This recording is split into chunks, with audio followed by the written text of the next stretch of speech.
Donc, je me présente avant, comme je vous le disais, de couper la caméra. Donc, je suis Christelle de Lalande-le-Capitaine, professeure de l'UFR Sciences, donc à l'université de Caen-Normandie, et responsable pour l'université de Caen du master mention biologie santé.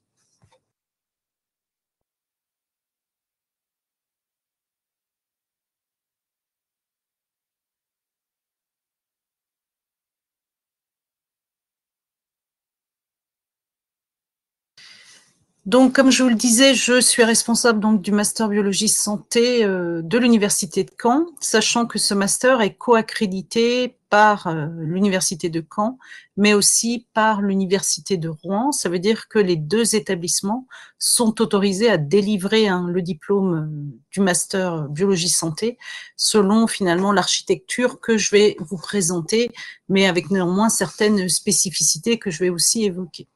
Donc ici, je vous présente finalement le master biologie santé pour la période 2022-2026. Alors, depuis la rentrée universitaire de septembre 2024, le master biologie santé, au moins pour la partie caennaise, s'est, j'irais, agrandi, puisque nous accueillons un nouveau parcours. Alors, on a donc en première année 2 parcours, un qui est biologie santé, donc on retrouve à l'UFR des sciences, et qui à l'issue de cette première année va orienter en deuxième année vers soit le parcours pépite ou le parcours OIG. Mais à côté de ça, donc depuis septembre 2024, il est aussi proposé un autre parcours, SpaceMed, qui se déroule aussi donc sur les 2 ans, mais qui est proposé et organisé par l'UFR Santé. Alors, je vais commencer à vous présenter les spécificités du parcours SpaceMed, puisqu'il est bien dans la mention biologie santé, avant de vous développer un petit peu plus les parcours spécifiques menant au parcours ensuite OIG ou pépite. Alors, pour SpaceMed, alors sa spécificité, c'est un master européen, donc exclusivement ou totalement dispensé en anglais, qui propose en fait une étude à la fois interdisciplinaire, mais aussi multidisciplinaire, intégrée et unique, puisqu'il en existe au niveau mondial très peu de masters spécialisés dans ce domaine, sur les effets des environnements extrêmes, et notamment des vols spatiaux sur les humains. Donc, c'est vraiment un master qui est, je dirais, orienté impact des environnements extrêmes sur la physiologie humaine. Alors, ce master met l'accent en fait sur des activités donc pratiques dans des laboratoires de pointe et des études sur le terrain. Donc, laboratoires de pointe dans un domaine très très spécifique, et bien qui vont être retrouvés non seulement en France, mais dans plusieurs pays. Je dirais, c'est vraiment une approche internationale. Alors, les études sur le terrain comprennent notamment des analogues de vols spatiaux, c'est-à-dire au travers de vols paraboliques, mais aussi les habitats antarctiques ou des études expérimentales d'alitement, ainsi que les environnements extrêmes, donc c'est-à-dire ce qu'on peut rencontrer notamment à haute altitude, mais aussi sous l'eau ou dans des environnements chauds, froids, secs et humides. Donc, c'est-à-dire dans des conditions, je dirais, assez extrêmes. Donc, les conditions d'accès à ce master européen, c'est d'avoir une formation de biologie, donc notamment de sciences de la vie, mais aussi SPS. Alors, pour être plus général, souvent, on rencontre en biologie la licence sciences de la vie, mais je dirais que ça dépend surtout, finalement, du contenu de vos enseignements de licence. Accessible aussi avec une licence de psychologie ou de kinésiologie, donc c'est-à-dire tout ce qui est approche comportementale.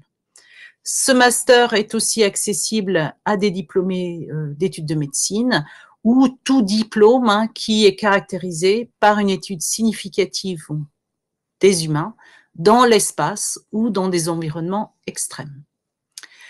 La condition, donc une des conditions bien sûr en dehors du dossier, pour accéder à ce master européen dispensé en anglais, c'est au minimum d'avoir validé un niveau B2 en anglais. Alors, programme qui est organisé donc sur 3 universités européennes, donc c'est-à-dire qu'il y a une alliance qui a été formée entre ces 3 établissements, donc sur 3 pays, donc l'université de Caen en France, mais aussi une université à Berlin, donc la Charité, donc en Allemagne, et une université à Ljubljana, donc en Slovénie. Alors, parce que, j'ai envie de dire, de par ces enseignements très spécifiques, pour avoir un enseignement de qualité, eh bien, il s'agissait de réunir finalement les compétences au niveau européen dans ce domaine.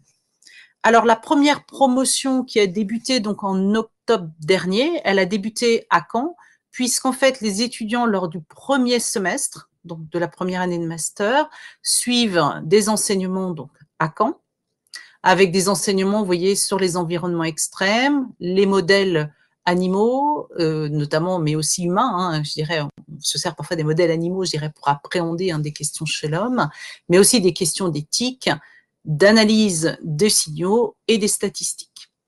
À l'issue de ce premier semestre, les étudiants se déplacent à Berlin et vont suivre d'autres enseignements, donc notamment toujours sur les environnements extrêmes, mais aussi en médecine de l'espace, des méthodes de recherche et un stage ici. Donc, cette formation comprend un stage obligatoire au 2e semestre. À l'issue de la première année, à partir du moment où l'année a été validée, eh bien, les étudiants accèdent à la 2e année avec un semestre 3 donc, qui se déroule en Slovénie, avec un enseignement sur des pratiques avancées, mais aussi une réflexion quant au sujet finalement de stage qui occupe tout le semestre 4 du M2. Donc, projet de recherche qui conduit, je dirais, à une rédaction de mémoire, présentation orale et qui occupe, vous voyez, tout le 2e semestre, donc c'est-à-dire le semestre 4 de la formation. Donc, les étudiants, finalement, sont amenés à se déplacer pour finalement avoir des enseignements dispensés par des spécialistes, mais aussi découvrir les équipements spécifiques qui permettent de conduire des recherches dans ces thématiques. Alors, c'est un master européen, donc la procédure de candidature est différente de celle que je vais vous présenter par la suite au travers de la plateforme Mon Master. Pour cette année, donc c'est la première promotion qui a débuté donc en septembre 2024. Cette promotion comprend 12 étudiants et, si je me rappelle bien, de 9 nationalités différentes. Alors, pour pouvoir finalement aider à supporter les coûts de formation associés finalement à ces déplacements entre universités, il y a des soutiens financiers qui sont accordés. Donc voilà, donc qui, je dirais, accordés aux étudiants pour pouvoir les aider finalement financièrement. Alors, les dépôts de candidature ne se font pas donc par la plateforme Mon Master, mais se font par, je dirais, grâce au lien qui est indiqué ici, c'est-à-dire au lien d'accès aux informations sur le contenu de ce Master SpaceMed, je dirais, les conditions pour y accéder et le dossier de candidature, sachant que ce dossier de candidature doit être déposé au plus tard le 29 janvier. Si vous avez des questions, il y a une secrétaire dédiée pour ce master, donc qui se trouve à l'UFR Santé, Caroline Ozouf, et vous avez aussi une adresse mail qui vous permet de poser toute question concernant cette formation.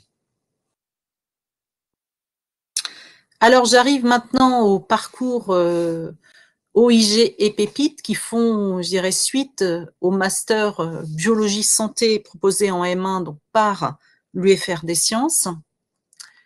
Alors, ce master ou ces 2 parcours qui font suite au M1 commun ici sont co-accrédités, comme je vous le disais, par l'Université de Caen et l'Université de Rouen. Mais en master 1, donc les étudiants sont sur, je dirais, leurs sites respectifs, c'est-à-dire que les étudiants inscrits en M1 biologie santé en Caen auront des enseignements majoritairement dispensés sur le campus 1 de l'UFR des sciences, mais aussi possiblement ponctuellement sur le campus 5, donc notamment au PFRS. Par contre, en Master 2, les étudiants de Caen et de Rouen sont rassemblés au sein d'une même promotion, avec des enseignements quand les enseignants sont cannais majoritairement dispensés sur le campus 1, et pour éviter les déplacements entre les sites, c'est-à-dire notamment quand les enseignants sont rouennais, eh bien les enseignements seront dispensés par visioconférence. L'idée est d'éviter au maximum les déplacements. Alors, l'objectif de la formation proposée au travers du master biologie santé, et plus particulièrement donc pour les parcours pépites et OIG qui font suite au M1 commun biologie santé, eh bien c'est vraiment une formation à la recherche, par la recherche, dans des domaines, dans des thématiques bien définies, qui sont des thématiques s'intéressant, je dirais, ou ayant pour but de s'intéresser au final à la santé humaine, alors pas uniquement au travers des modèles humains, mais aussi des modèles animaux ou des modèles cellulaires qui vont permettre d'appréhender des questions de santé humaine, c'est-à-dire dans le domaine du biomédical, c'est-à-dire en cancérologie, en cardiologie, en génétique ou en reproduction. Alors, ici, donc, vous êtes peut-être majoritairement en 3e année, et c'est très bien si vous êtes en première, voire 2e année, et que vous commencez à vous intéresser finalement à ce qui peut vous être proposé par la suite. Donc, il faut savoir que pour accéder donc au master, qui va être une année de pré-spécialisation aux 2 parcours donc proposés en M2, pépite ou OIG, eh bien, il y a une sélection. C'est-à-dire que tout étudiant diplômé d'une licence générale peut prétendre à une poursuite d'études, mais elle se fait au travers d'une sélection. Donc ici, pour accéder à ce master, eh bien, ce sont des étudiants qui sont majoritairement titulaires d'une licence de biologie. Et pour ce qui est de l'université caennaise, comme nous avons un parcours qui est une mention de licence qui est sciences pour la santé, eh bien, au travers du parcours de physiologie, eh bien, prépare finalement à cette orientation en master vers le domaine du biomédical. Mais, bien sûr, chaque année, on accepte des étudiants de d'autres universités qui n'ont pas forcément une licence une licence sciences pour la santé, ça peut être une licence sciences de la vie ou même SVT. Et là, ce qu'on va vérifier finalement, c'est le contenu des formations. C'est-à-dire, est-ce qu'on pense que la formation que vous avez suivie, au travers du contenu, vous permet d'accéder au master et vous permet en fait de réussir au master par rapport finalement au bagage que vous avez acquis. J'ai vu la question apparaître, je vais me permettre de répondre ensuite plus spécifiquement, mais j'ai bien pris en compte. Donc, majoritairement licence générale. Donc, au travers de la sélection qui va se faire après que vous ayez déposé vos dossiers donc sur la plateforme Mon Master.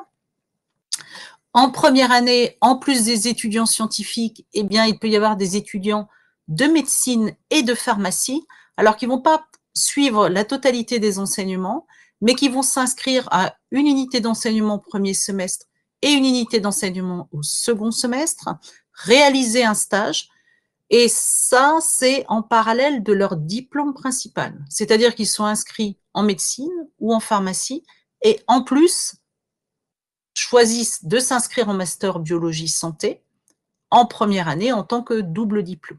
Là, pour eux, il n'y a pas de sélection. Par contre, si ces mêmes étudiants envisagent d'aller vers la 2e année pour obtenir donc le diplôme ici du master correspondant, eh bien, devront déposer un dossier pour justement vérifier finalement leur projet, leur formation, les prérequis pour accéder à la formation de 2e année, où là, ils doivent suivre la totalité des enseignements. Sachant que les étudiants de médecine ou de pharmacie qui s'inscrivent éventuellement en première année de master ne feront pas tous une 2e année et ne la feront pas forcément l'année après avoir fait les enseignements de première année. Tout ça dépend finalement de leur projet professionnel et notamment s'ils envisagent de réaliser ou de s'investir dans des carrières hospitalo-universitaires. Alors, je vais m'attarder un petit peu sur la formation sans, j'irai faire trop catalogue, mais pour que vous voyez un petit peu les contenus et l'organisation.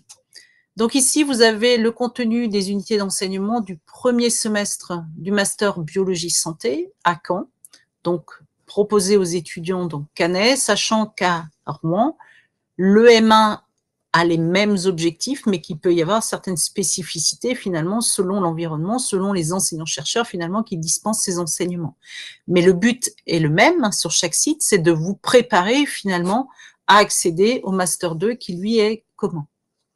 Alors une première UE qui est une UE d'environnement professionnel, cette UE elle comprend de l'anglais, mais aussi une partie projet professionnel, et des statistiques qui sont essentielles pour traiter les données biologiques. Alors, je pense que les statistiques et l'anglais, vous voyez en quoi ça consiste. Quelques mots sur le projet professionnel. Comme vous avez un stage obligatoire au second semestre du Master 1, il s'agit là finalement de vous expliquer comment mettre en œuvre cette recherche de stage, de vous fournir les outils et de vous affecter finalement un enseignant référent qui vous permettra d'échanger en petits groupes sur la recherche de stage et sur vos projets. Sachant que cette EC est associée à des ECTS, eh bien, il faut une évaluation. Et à ce moment-là, on vous demande de faire une petite synthèse bibliographique et une présentation de poster en lien avec le sujet soit défini ou pressenti de stage. Donc ça, 60 heures correspondant à 6 ECTS pour ces 3 éléments, donc anglais, projet pro et traitement statistique des données biologiques. Ensuite, 2 UE obligatoires à l'ensemble des étudiants, une UE régulation de l'expression des génomes et épigénétique et une UE introduction aux biothérapies. Vous pouvez remarquer ici que finalement, toutes les UE, autres que environnement professionnel, sont d'un volume de 40 heures permettant d'acquérir 4 ECTS. Ensuite, il y a des UE au choix. Alors, pour les UE en bleu, ce sont des UE qui se déroulent le jeudi après-midi, c'est-à-dire que ces UE en bleu, ce sont les UE que les étudiants de médecine ou par pharmacie peuvent choisir comme UE en double diplôme. Et ces étudiants sont libérés le jeudi après-midi pour suivre ces enseignements. Donc, comme ils vous sont proposés en même temps, eh bien, ces enseignements sont aussi dispensés, donc conjointement, à tout le monde ensemble le jeudi après-midi. En début d'après-midi, tout le monde suit différenciation cellulaire oncogénèse. Et ensuite, vous avez le choix entre immunologie ou une UE de cardiologie. En fait, l'idée là est de découvrir certaines thématiques pour affiner un peu plus les choix de parcours pour le Master 2. Mais je vous le dis tout de suite, il n'y a pas de prérequis. C'est-à-dire, c'est pas parce qu'on n'a pas choisi l'enseignement d'immuno en semestre 1 de M1 qu'on ne peut pas faire le parcours oncologie, immunologie, génétique en M2. Mais il semble préférable, si c'est ça qui vous intéresse, de prendre les enseignements correspondants. Ensuite, vous avez 2 autres UE parmi 3 à choisir. Signalisation cellulaire, biologie du développement, donc animal, et une UE qui est proposée par le Master Neurosciences, qui est les grands systèmes de neurotransmission et leur dérèglement. C'est-à-dire que le Master Biologie Santé eh bien, va s'intéresser à des thématiques, comme je le disais, dans le domaine du biomédical. J'ai cité reproduction, cancérologie, immunologie. On aurait pu y retrouver le neurosciences ici. Sauf qu'il y a un master dédié neurosciences, mais tous les ans, il y a des étudiants qui effectuent, en étant inscrits au master biologie santé, des stages dans des laboratoires de neurosciences. Tout dépend finalement du sujet de stage. Parfois, les encadrants sont plus intéressés par un profil biologie santé, puisqu'on va s'intéresser à la communication cellulaire, à la signalisation, à la différenciation et dédifférenciation, alors que les masters neurosciences eh bien, sont axés exclusivement sur les cellules du cerveau. Donc, tout dépend des approches. Et là, donc, on vous propose une UE du master neurosciences qui permet finalement d'avoir des enseignements plus neurosciences si éventuellement le stage est pressenti dans cette thématique. Ces UE ne comprennent pas de TP, donc elles comprennent exclusivement des CM et des TD, parce que nous avons fait le choix en fait de regrouper les TP dans une UE, vous voyez 75 heures, au second semestre qui s'appelle technique d'études en laboratoire. Donc ici, on retrouve une UE environnement professionnel qui comprend un peu d'anglais, l'ensemble des TP, donc 75 heures regroupées dans une UE appelée technique d'études en laboratoire, et on vous donne la possibilité d'obtenir une certification au travers de la validation, alors non seulement la validation, mais l'obtention d'une note supérieure à 12 sur 20, d'obtenir le niveau 2 en expérimentation animale. Alors, pour l'expérimentation animale, l'ensemble des enseignements CMTD est obligatoire pour tous, d'accord? Mais si vraiment on ne se sent pas de faire de l'expérimentation animale, à ce moment-là, vous ne faites pas les TP associés, mais vous ne pourrez pas prétendre à la certification. D'accord? Et si on valide l'UE avec une note supérieure à 12 en ayant fait les TP, eh bien là, on obtient la certification qui est une certification nationale hein, et qui peut être intéressante justement dans le cadre de recherche de stage pour dire bon, j'ai mon niveau 2, j'ai le droit de manipuler les animaux. Ensuite, 2 UE obligatoires, toujours 40 heures, interaction cellulaire, matrice extracellulaire, et une UE d'endocrinologie, métabolisme, vieillissement, qui reprend un ensemble de thématiques qui sont censées à vous préparer finalement aux thématiques proposées en Master 2. Ensuite, 2 UE à choix, une UE parmi deux, physiologie de la reproduction ou génétique humaine, et ensuite, soit introduction à la cancérologie, ou physiologie gravitationnelle et orientation spatiale.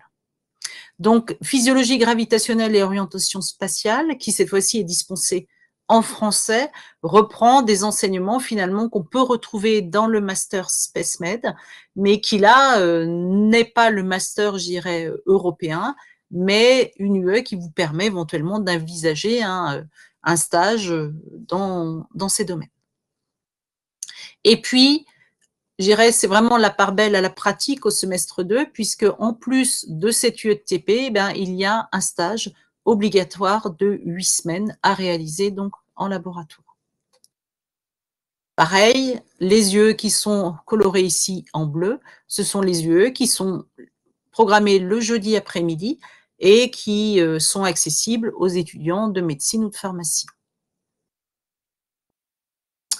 Alors, pour le Master 2, donc là, on a la possibilité de choisir le parcours Pépite ou le parcours OIG. Donc, Pépite, c'est un master plus de physiologie, donc il va permettre d'aborder des grandes fonctions, telles que la cardio, la repro, l'endocrinologie, la nutrition, sachant qu'il existe un tronc commun entre les deux parcours. Donc, c'est-à-dire que le semestre 3 commence par ces UE communes qui sont cellules souches, biothérapie moléculaire, cellulaire et tissulaire et approche omique. Et ensuite, l'étudiant doit choisir 3 UE parmi 4 dans son parcours. Donc, pour le parcours Pépite, eh bien, nous avons cible moléculaire des dysfonctions cardiovasculaires, nutrition, inflammation et dysfonction de l'axe intestin-cerveau, physiopathologie hormonale et de la reproduction, et enfin, pathologie de la mobilité et inflammation. En plus de ces enseignements, eh bien, on retrouve de l'anglais, on retrouve un enseignement lié au projet de recherche. Donc là, l'étudiant doit finalement faire une synthèse bibliographique de son sujet de recherche et présenter les objectifs de son stage avant de débuter le stage. Et il existe aussi une formation hygiène et sécurité que vous devez suivre pour finalement préparer l'entrée dans le laboratoire. Enseignement regroupé donc sur le premier semestre, sachant que le deuxième semestre est exclusivement occupé par le stage qui a une durée minimale de 5 mois et qui peut être prolongé au maximum d'1 mois, c'est-à-dire durée maximale 6 mois. Pour le parcours OIG, donc on retrouve les mêmes UE communes, la partie anglais, projet de recherche et formation hygiène et sécurité. Et là, les UE à choisir donc de 3 parmi 4 sont le cancer des bases moléculaires à la thérapie, une UE environnement et cancer, une UE autour de la génétique humaine et enfin une UE donc autour de immunorégulation, immunopathologie et immuno-oncologie. D'où le terme de parcours OIG, oncologie, immunologie, génétique. Alors, je disais tout à l'heure, hein, c'est vraiment une formation à la recherche par la recherche. Donc, vos enseignements sont dispensés par des enseignants-chercheurs, mais aussi par des enseignants-chercheurs praticiens hospitaliers, c'est-à-dire des médecins qui ont une activité de recherche. On est dans le domaine biomédical, donc voilà, il y a des praticiens hospitaliers qui font de la recherche et donc qui enseignent dans la formation. Des chercheurs aussi de grands organismes et des ingénieurs de recherche. Une formation pratique importante avec une UE de travaux pratiques en Master 1 et 2 stages, un de 2 mois, donc 8 semaines en Master 1 et un de 6 mois au plus en Master 2. La formation vous permet aussi d'acquérir des compétences transversales, donc vous avez vu l'anglais, mais vous allez réaliser beaucoup d'analyses d'articles, de rédaction de projets, de mémoire de fin de stage, des présentations orales. Donc, vous apprenez aussi à rédiger un document scientifique et à le présenter oralement sous différentes formes. Le master ici, même si on ne distingue plus de master à orientation professionnelle ou recherche, eh bien, l'objectif, c'est vraiment une formation à la recherche. Donc, beaucoup poursuivent, je dirais, en complément, par une poursuite d'études en thèse. Alors ici, ce qui va différencier finalement le niveau d'études auquel on va s'arrêter, au diplôme auquel on va acquérir, eh bien, ce sont les possibilités d'insertion. Donc, si on s'arrête après le bac+5, donc après le master, eh bien, on va pouvoir prétendre à des postes d'ingénieur d'études en laboratoire. Et si donc on va jusqu'à la thèse, donc au doctorat, eh bien, on va pouvoir prétendre à des postes de chargé de recherche, donc dans les grands organismes, mais aussi des postes de maître de conférence, mais bien sûr, souvent en ayant fait donc un postdoctorat. On peut aussi prétendre à des postes d'ingénieur de recherche dans le domaine public, mais aussi, je dirais, occuper des postes de cadre recherche et développement en entreprise privée. Ici, j'ai remis un lien qui reprécise finalement, selon finalement les diplômes, les postes auxquels on peut prétendre dans l'enseignement supérieur et la recherche. Alors, je ne sais pas si vous avez eu l'occasion de regarder, mais je peux que vous inviter à regarder. Normalement, sur les sites des universités, eh bien, vous devez trouver les enquêtes d'insertion après la formation. Enquêtes qui sont réalisées soit 6 mois après l'obtention du diplôme ou 18 et 30 mois après. Donc là, je vous ai mis les chiffres des diplômés du master donc en 2022. Et on voit que 6 mois après l'obtention du master, eh bien c'est en petit, mais majoritairement, les étudiants poursuivent leurs études. Alors la poursuite d'études donc peut être la thèse, d'accord. Elle peut être aussi une formation en double compétence, d'accord. Mais ça peut être aussi la poursuite d'études médicales pour s'il y avait des étudiants de médecine ou pharmacie inscrits. Ensuite, ici, le taux d'insertion, c'est le taux d'insertion professionnelle pour ceux qui sont sur le marché de l'emploi. Alors ça, je dirais, il faut faire attention aux chiffres, puisque là, le taux est élevé, mais en fait, il concerne peu de personnes finalement, puisque majoritairement, les étudiants poursuivent en thèse. Alors, les étudiants qui poursuivent en thèse, finalement, peuvent être considérés à la fois comme des étudiants, d'accord, mais ils sont salariés, ils ont un contrat de travail. Donc, on pourrait aussi les considérer en emploi. Mais tout dépend finalement, quand ils sont enquêtés, comment ils répondent. C'est ça la difficulté d'interprétation des chiffres.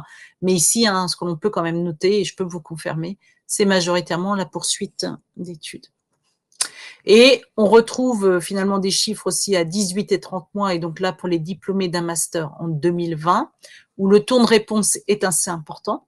Mais vous voyez, un seul étudiant ayant répondu ici 18 mois ou 30 mois après finalement être diplômé, a répondu être en emploi, donc ce qui fait un taux d'insertion de 100%. Donc, je dirais des chiffres qui sont biaisés par les faibles effectifs finalement des personnes qui sont sur le marché de l'emploi.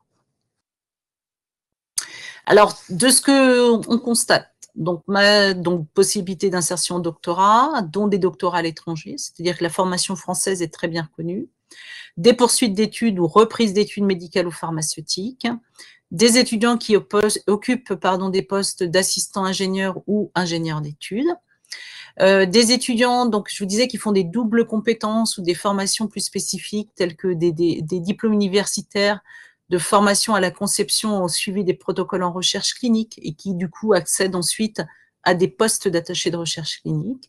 Mais on voit aussi des étudiants qui, et j'ai des exemples en tête, avaient tenté les concours d'agents spécialisés de la police scientifique à l'issue de la licence, ne l'avaient pas obtenu, et qui, au travers du master, en appréhendant, en découvrant un peu plus finement finalement des techniques de biologie moléculaire, ont pu intégrer finalement la police scientifique, même si c'est pas une formation dédiée à ça. Alors, depuis 2023, finalement, eh bien, pour les étudiants en licence ou titulaires d'une licence, si vous voulez intégrer un master, hormis, je dirais, pour les masters européens, eh bien, c'est via la plateforme Mon Master. Donc ça, c'est depuis 2023. C'est une plateforme qui vous permet à la fois de consulter finalement toute l'offre de formation au niveau national, sachant qu'à chaque fois, ça renvoie vers une description détaillée des formations. Et c'est aussi finalement la plateforme qui vous permet de déposer toutes vos candidatures. Donc là, j'ai ajouté le calendrier pour les candidatures donc 2025, donc ce qui vont intéresser finalement les étudiants en troisième année de licence. Donc là, à partir de début février, eh bien, vous pourrez consulter toute l'offre de formation donc, qui ouvre en septembre 2025, puisqu'il peut y avoir de nouvelles formations qui ouvrent ou d'autres qui ferment. Là, nous, on est dans le plan 2022-2026, donc pas de changement pour la rentrée prochaine. Le dépôt des candidatures qui pourra s'effectuer entre le 25 février et le 24 mars. Et ensuite, pour nous, les équipes pédagogiques, l'examen des candidatures entre le 31 mars et le 1er juin. Ensuite, vous aurez un retour finalement sur, je dirais, votre acceptation dans les formations pour lesquelles vous avez déposé une candidature à partir du 2 juin. Et ensuite, selon les désistements ou les acceptations finalement, eh bien, une remontée possible dans le classement, un peu comme, je dirais, Parcoursup, même si là, c'est vraiment une analyse de toutes les pièces des dossiers par les équipes pédagogiques et un classement qui est réalisé par l'équipe pédagogique. C'est juste qu'après, il y a un appel, je dirais, automatique suite au désistement, ce qui permet de gagner du temps, je dirais, pour vous et d'avoir les informations au plus vite. Ensuite, il peut y avoir une phase complémentaire entre le 17 juin et le 17 juillet, à condition bien sûr que le master n'a pas atteint sa capacité d'accueil.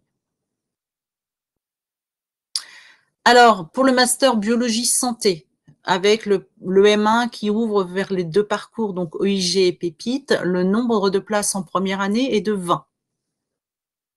On vous demandera, via la plateforme, un curriculum vitae, les relevés de notes, une lettre de motivation, attestation de diplôme, un document Word qu'on a appelé fiche de synthèse qui permet de récapituler un certain nombre d'informations.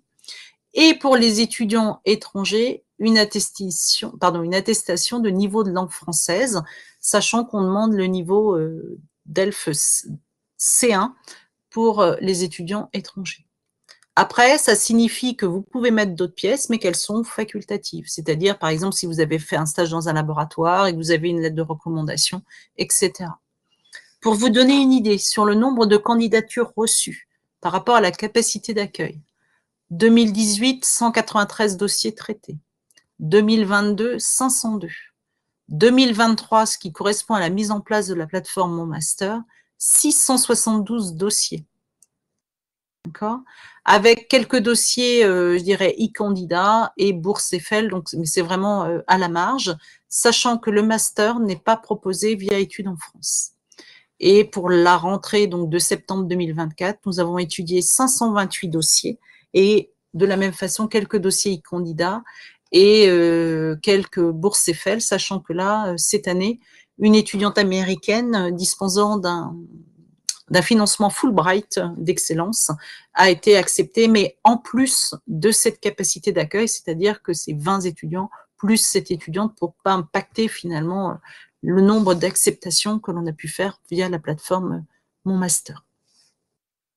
Alors, ces chiffres peuvent vous paraître peut-être énormes par rapport au nombre de places, mais ceci est dû au fait que finalement, les étudiants peuvent déposer quand même plusieurs candidatures que nous, on ne connaît pas vos préférences, il n'y a pas de classement. Donc, on va classer, nous, d'après les éléments que l'on possède.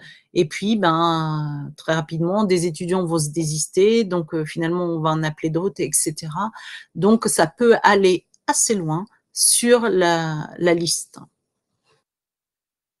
Et je terminerai par cette diapo qui vous indique le lien pour accéder à cette plateforme Mon Master, où vous allez pouvoir consulter donc toute l'offre de formation, c'est-à-dire interroger cette plateforme par des mots-clés, qui vous permettront de finalement d'accéder aux fiches descriptives. Et ensuite, eh bien, c'est la plateforme qui vous permettra aussi de candidater.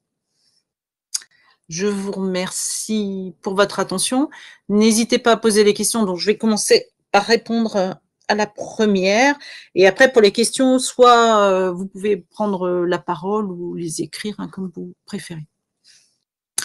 Alors, les buts peuvent-ils être sélectionnés?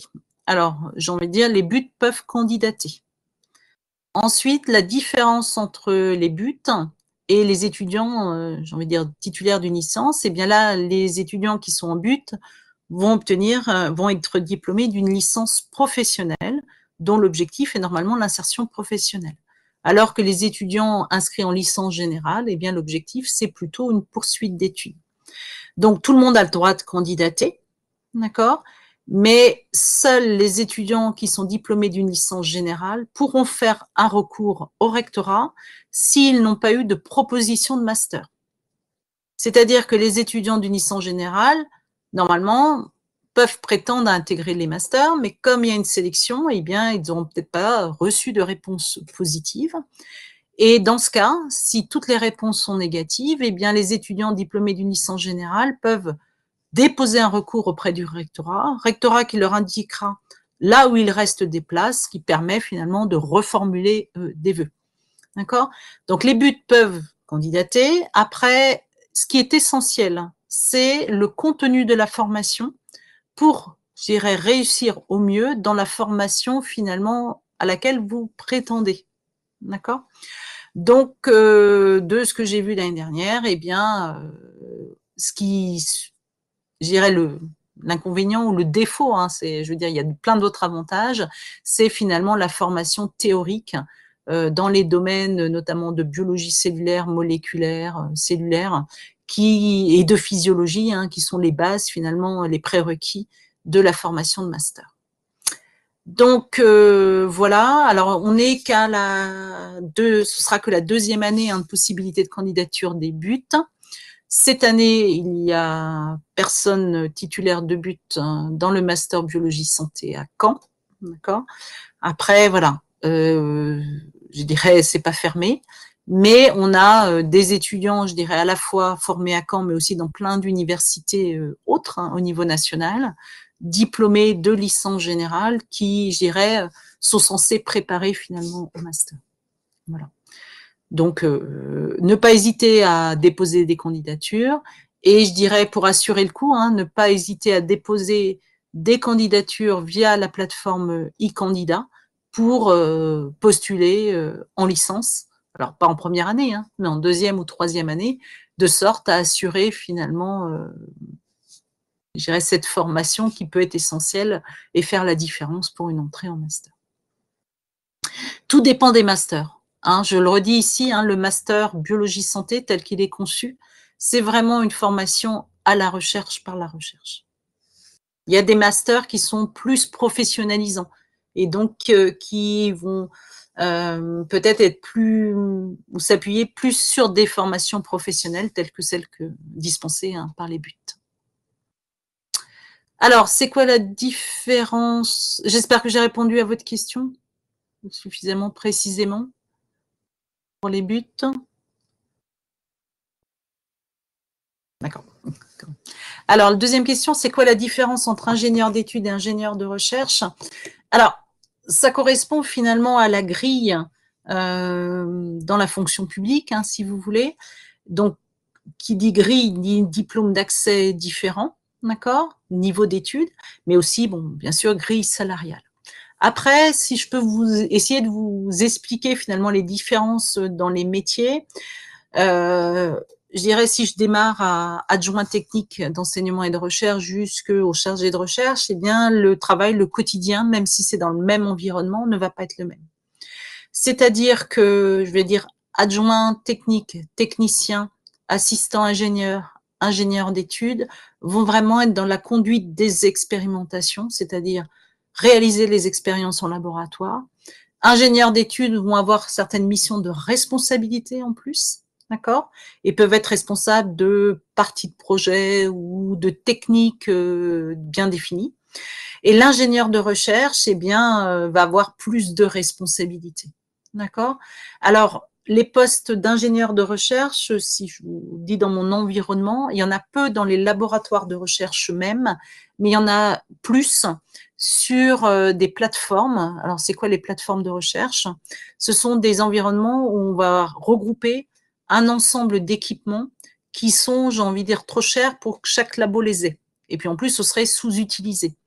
D'accord? Alors, ça peut être des équipements autour de la microscopie, des équipements autour de l'analyse cellulaire. Et donc, les personnes en charge de ces appareils, mais aussi des projets développés qui vont pouvoir guider les chercheurs quant à l'utilisation des techniques et des protocoles, eh bien, ce sont souvent des ingénieurs de recherche. Donc, vous voyez des responsabilités plus importantes, mais un côté pratique quand même supérieur aux enseignants-chercheurs, c'est-à-dire que les enseignants-chercheurs eh bien, vont avoir une mission d'enseignement, de recherche, mais aussi administrative importante, puisque pour pouvoir réaliser des projets de recherche, eh bien, il faut obtenir des financements. Et donc, les enseignants-chercheurs et les chercheurs chargés de recherche eh bien, vont être responsables de projets et donc doivent chercher des financements pour pouvoir les mener à bien. Est-ce que ça répond à votre question?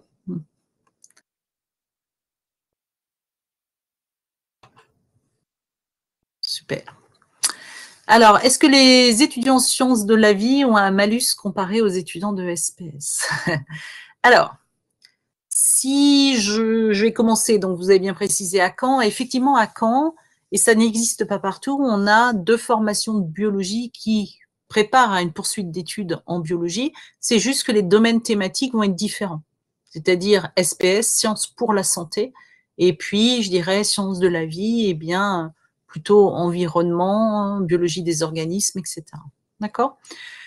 Ou organismes, j'ai envie de dire, animaux autres finalement que humains. Alors, ils n'ont pas de malus, c'est juste que les étudiants de SPS ont une formation ou des contenus d'enseignement qui préparent un peu plus finalement au master biologie santé. Tous les ans, il y a des étudiants de sciences de la vie acceptés. D'accord? Mais on va regarder un peu plus finalement les notes obtenues dans les matières qui nous semblent le plus en lien, vous voyez, par rapport à la poursuite d'études envisagée. En moyenne, j'en dirais, il y avait peut-être 1 ou 2 étudiants de sciences de la vie, d'accord, en master biologie santé. Cette année, je crois qu'ils sont 4 de mémoire, si je ne me trompe pas.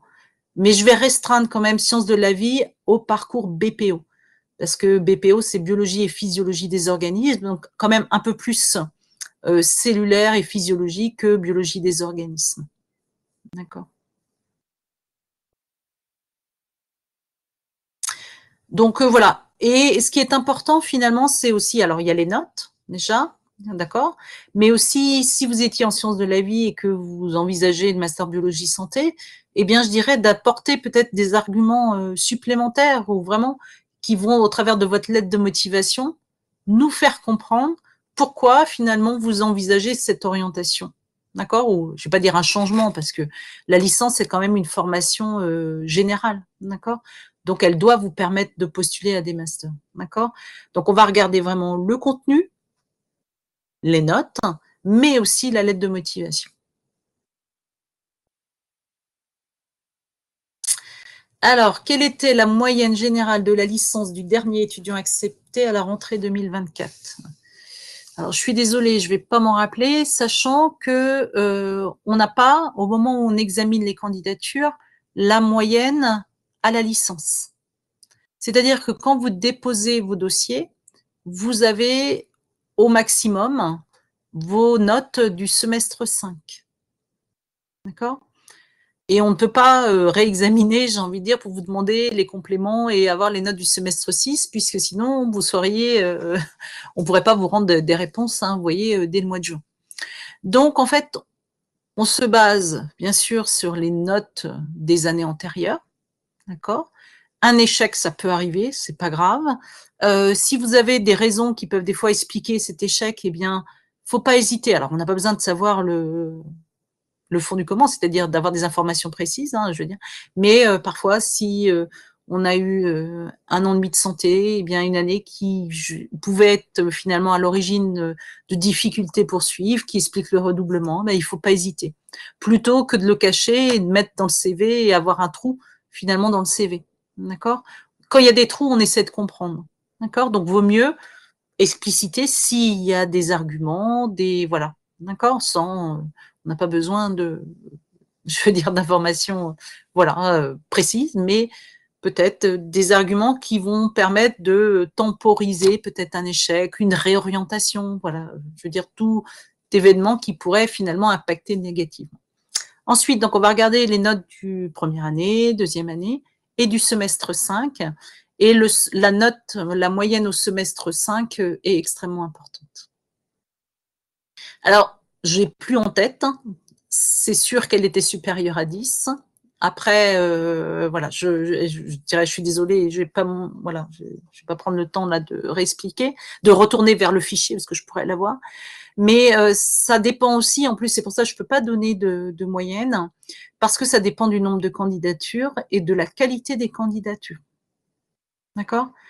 Je dirais globalement que j'ai l'impression de mémoire que pour 2024, on avait moins de dossiers que 2023. C'est ce que vous avez dû voir sur la diapo précédente, mais peut-être de meilleure qualité. Donc, on est allé moins loin sur la liste que l'année précédente.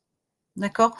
Et tout ça dépend finalement, j'ai envie de dire, il y a des chances que des étudiants très bons qui rêvent de faire un master biologie santé, eh bien, vont être pris ou classés dans les premiers dans tous les masters biologie santé de France. D'accord?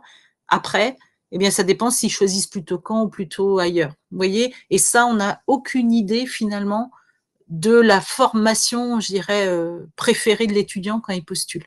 D'accord? Donc, on fait notre classement sans savoir, et après, ben, j'ai envie de dire, ça dépend de finalement qui accepte, qui laisse sa place, et du nombre et de la qualité des dossiers déposés. Une alternance réalisée dans un laboratoire. Alors, je crois, est-ce que j'ai répondu totalement pour ça? J'espère. Je vais vous laisser le temps de répondre si vous voulez un complément avant de changer de sujet. Ok, merci. Donc, pour l'alternance, alors bien sûr, si l'alternance est dans un laboratoire de recherche, eh bien sûr.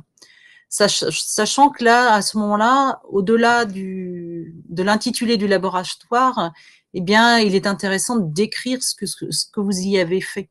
D'accord? Pour qu'on puisse évaluer finalement si vous avez appréhendé plus de la biologie moléculaire, de la génétique, ou voilà, un petit peu qu'est-ce que vous avez pu acquérir comme compétences finalement dans le cadre de cette alternance. Et qui peuvent être du coup des plus pour la formation.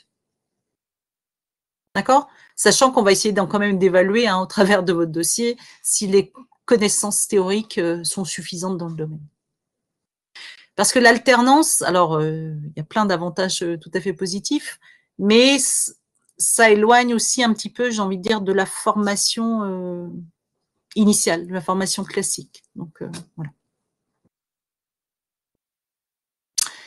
Alors, en complément, choisissez-vous les licences en priorité? S'il reste des places, vous prenez des buts, ou est-ce que c'est vraiment les motivations de l'étudiant qui comptent? C'est un tout. Vraiment, c'est un tout. Ouais. On est donc, pour rien vous cacher, donc je suis la présidente de la commission qui examine les dossiers de candidature pour le master biologie santé, mais la commission pédagogique comprend 5 personnes, c'est-à-dire moi et les 4 responsables de parcours, et on examine vraiment toutes les pièces fournies. D'accord? Donc, bien sûr, il y a des licences qui préparent mieux ou plus, c'est pas mieux, mais plus à Après, les notes, eh bien forcément, des notes dans les domaines associés à la formation qui sont meilleures, eh bien, laissent suggérer que vous serez plus facilement peut-être apte à poursuivre et à réussir dans la formation.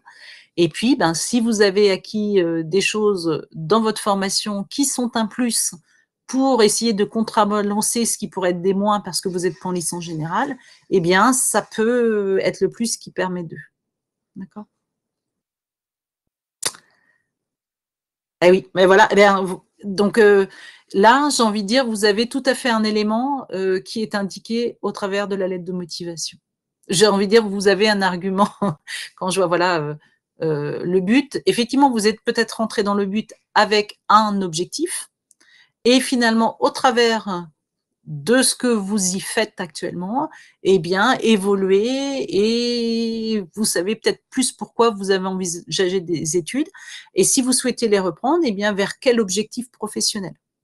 D'accord? Il ne faudrait pas nous mettre dans la lettre, je souhaite faire le master pour être technicien. Parce que c'est finalement ce que vous permet d'accéder, les postes pour lesquels vous pouvez accéder à partir du but. Vous voyez? Alors, vous parliez des concours de police scientifique. Est-ce que le master biologie santé prépare à ces concours? Alors, on prépare pas spécifiquement au concours, hein. Il existe des formations, je dirais, qui préparent à ça, il me semble, dont notamment à Lyon, d'accord? Alors après, si vraiment vous voulez faire ce genre de, je dirais, de profession, eh bien, il y a des formations dédiées.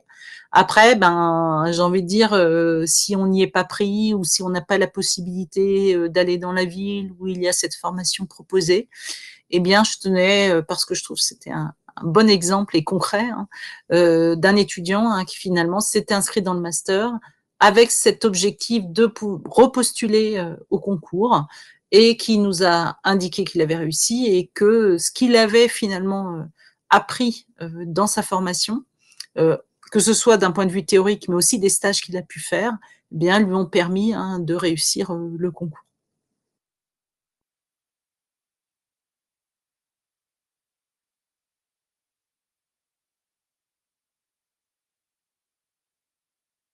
Alors, j'aurais aimé savoir s'il y avait d'autres questions. J'espère que j'en ai pas raté une, sinon il ne faut pas hésiter à la remettre.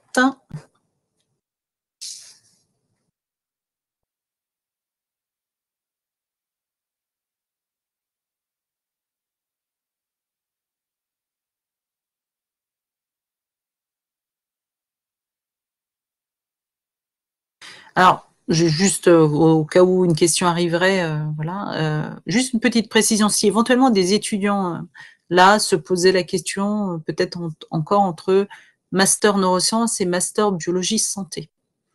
Ce sont 2 formations, je dirais assez proches puisqu'on s'intéresse au domaine du biomédical, donc en lien avec la santé humaine, sachant que ce sont donc 2 masters qui font suite au parcours aussi proposé, donc notamment par la licence SPS. Mais le master neurosciences bien, va être consacré exclusivement aux neurosciences, alors que le master biologie santé va être plus large et va pouvoir toucher finalement différents domaines du biomédical. D'accord? Il y a un master neurosciences à Caen parce qu'il y a l'environnement recherche très important au travers des équipes qui sont sur Cicéron, donc un appui recherche suffisant pour proposer cette formation. Après, la question, c'est est-ce que bah, je rêve de faire des neurosciences? Eh bien oui, foncez. Ou je suis pas sûre de vraiment vouloir finalement être spécialisé dans les neurosciences. Eh bien, on peut, au travers de biologie santé, eh bien, être moins spécialisé tout en, je dirais, ciblant des thématiques de recherche en neurosciences, ensuite pour les stages, par exemple. Et les formations sont construites un petit peu de la même façon, avec bien sûr les différences hein, concernant les UE théoriques qui sont des UE thématiques.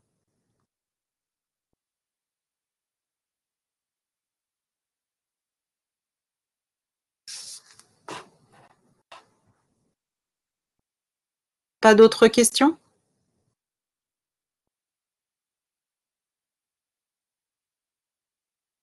Alors eh bien, si vous avez éventuellement d'autres questions suite à cette présentation, donc n'hésitez pas. Alors pour les étudiants qui sont à Caen, j'interviens en licence, donc faut pas hésiter si vous avez des questions, éventuellement en me croisant dans les couloirs ou à la fin d'un cours. Vous pouvez aussi me contacter par mail, hein, donc que vous soyez à Caen ou ailleurs, justement en France. Donc ma messagerie, hein, c'est christelle.delalande@unicamp.fr. Et puis vous avez les noms des responsables de parcours si voilà, vous avez des questions spécifiques sur un des parcours de M2.